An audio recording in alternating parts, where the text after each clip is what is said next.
Speaking of Ukraine and Canada's support for it, this came out in Canadian Fair. So we know that Justin Trudeau wants to continue pledging as much support to Ukraine as possible because of his untrenched, just unchecked, unaccountable uh, war mentality that Ukraine must win against Russia. That, oh my God, we got to do everything that we can. We got to surrender our will, surrender our fate to keep this war afloat. Um, Even as Donald Trump is trying to negotiate a peace deal that would hopefully curb this war, which is what majority of the consensus, not just in America, but around the world, is feeling at this point. Um, this came out and it says Canada's military too depleted to materially support Ukraine's security, experts say. Canada would struggle to contribute even a few thousand troops to a peacekeeping mission to ensure Ukraine's security. So, Trudeau also mentioned that sending troops to Ukraine is on the table, that anything could happen. And what it sounds like here is that we don't have the resources for it.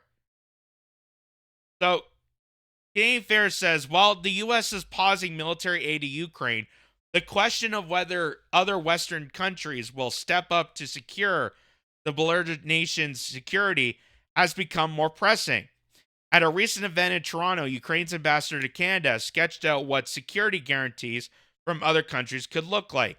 How can you support Ukraine? By increasing military support to Ukraine. Ambassador Vila Kovaslavi said at a national club in Toronto on February 13th.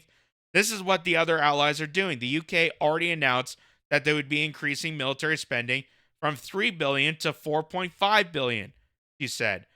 At a security conference in Kiev in late February, Prime Minister Justin Trudeau indicated Canada would support sending peacekeeping troops to Ukraine. But experts say that the Canadian Armed Forces would only be able to make small contribution given its current funding and capacity levels. So, just a simple accounting and budgeting mathematical situation would tell us that no, we should not be sending troops to another nation. And considering we have troops all over the world still occupying territories for God knows what, and we don't have the resources to defend our own borders that are in desperate need, should alarm people like Justin Trudeau to not go down this path, to not continuously verge for more war with Ukraine and Russia, and especially sending our troops over there. You would think.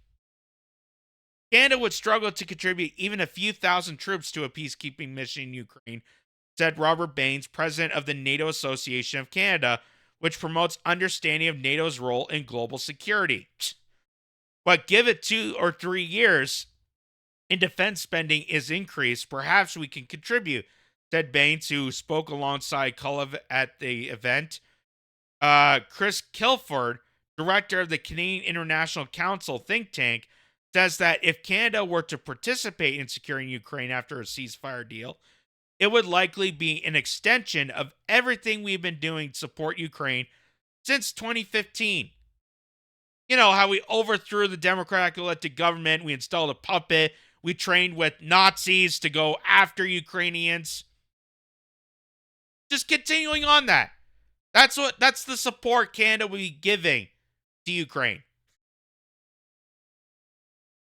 Since 2015, Canada has trained more than 44,000 Ukrainian troops in Poland, the United Kingdom, and Germany. Canada also currently has 1,900 troops stationed in Latvia as part of a multi-international NATO operation aimed at deterring further Russian aggression. Canada is the framework nation in the Baltic nation, meaning it is responsible for ensuring the troops of all 14 contributing NATO allies are combat ready. So we're adding to the NATO aggression. And what have we told you? That one of the big contributors of why Russia invaded, why this war started, is because we broke peace deals and agreements that would not allow NATO to expand into Russian territory and would expand right up to Russia's border. We had the Minsk Accords, but the United States and NATO completely destroyed those and violated those peace agreements to further poke the bear of Russia. Why? Because they wanted to go to war with Russia for many years. And now they've done it, and it's been a complete farce ever since.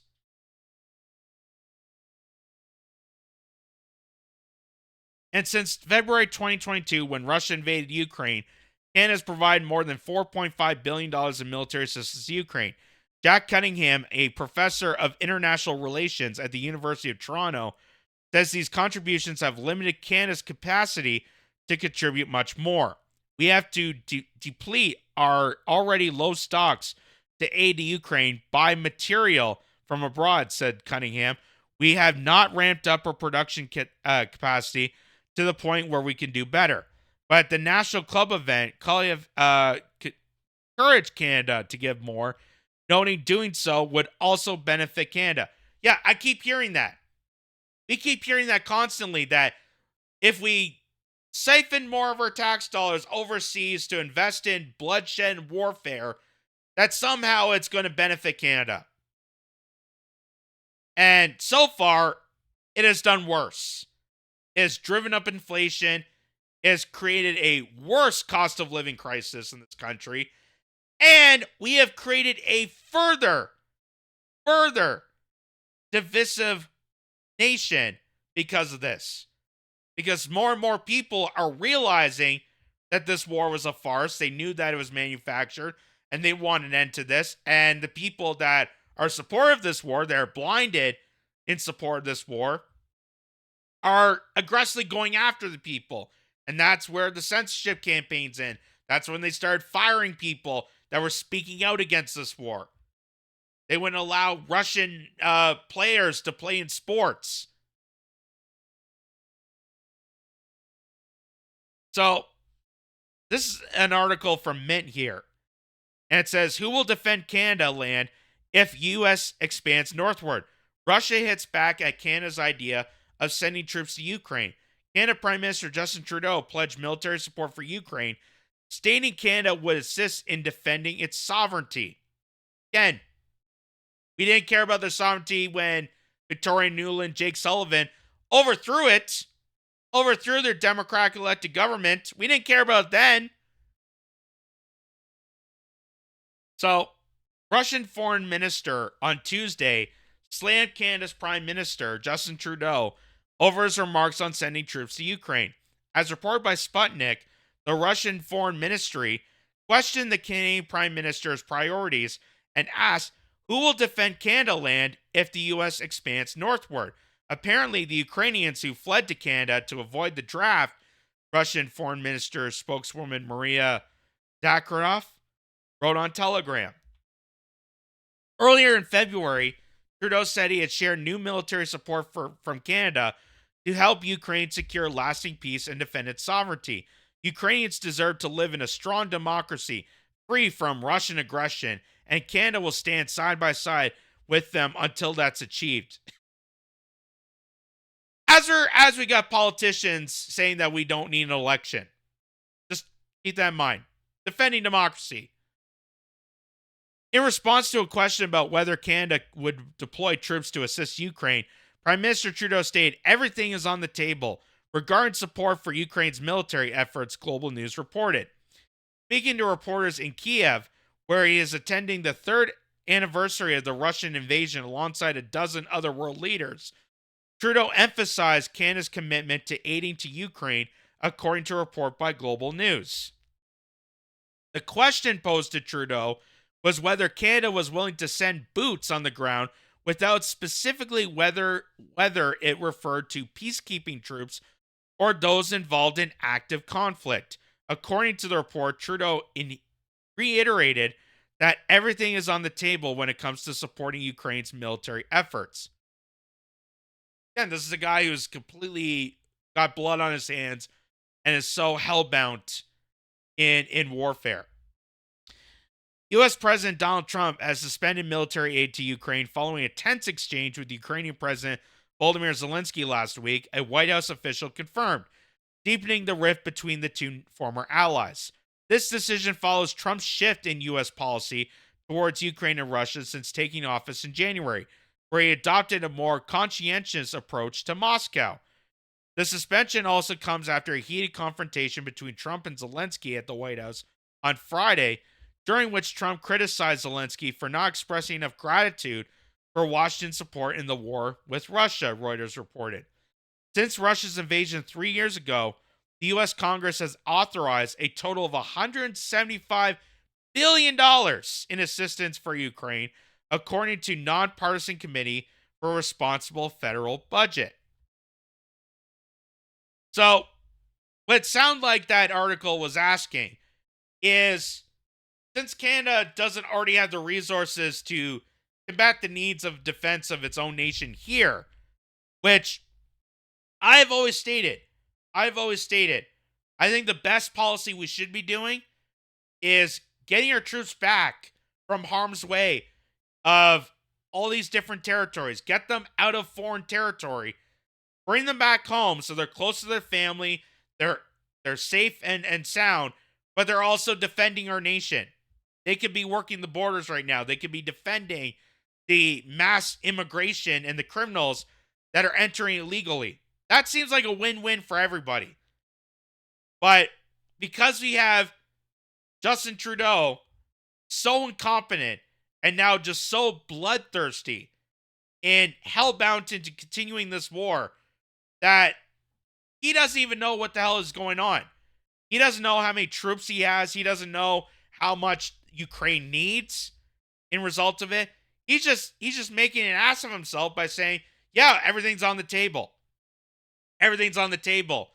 We're willing to sacrifice more and more people for a war that's never going to be won.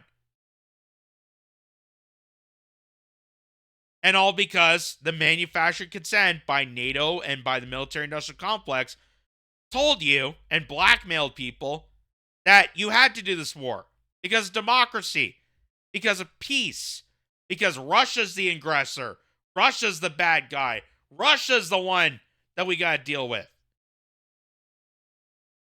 And every single time that we think that we're going after Russia or defeating Russia, their economy is stronger than ever.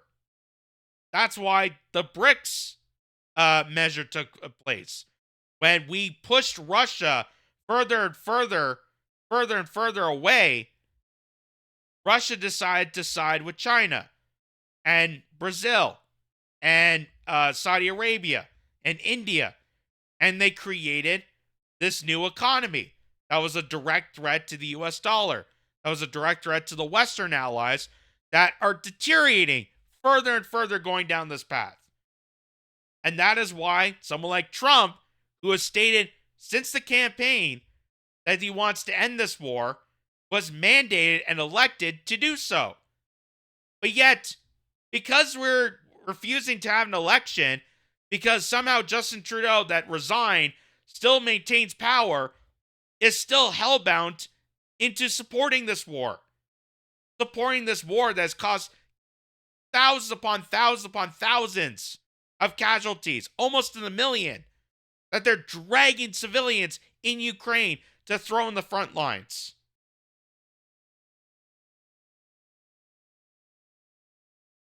And now you have experts here in Canada saying that there's no way we could be doing this.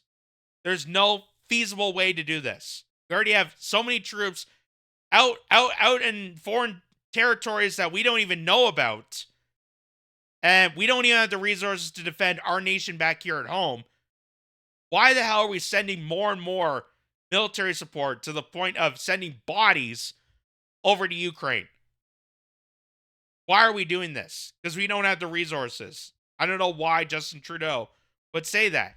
But because Justin Trudeau is so ignorant and up his own ass, he's just going with it. I don't know if it's because of blackmail or he deliberately thinks that somehow him supporting Ukraine is going to make Canada look victorious against Russia. I don't know what it is, but it needs to stop. It needs to end. We need to find diplomacy and peace. We're a peacekeeping nation. You would think that'd be the strong front for Canada. You'd think that'd be a top priority, but not in this administration. Sadly.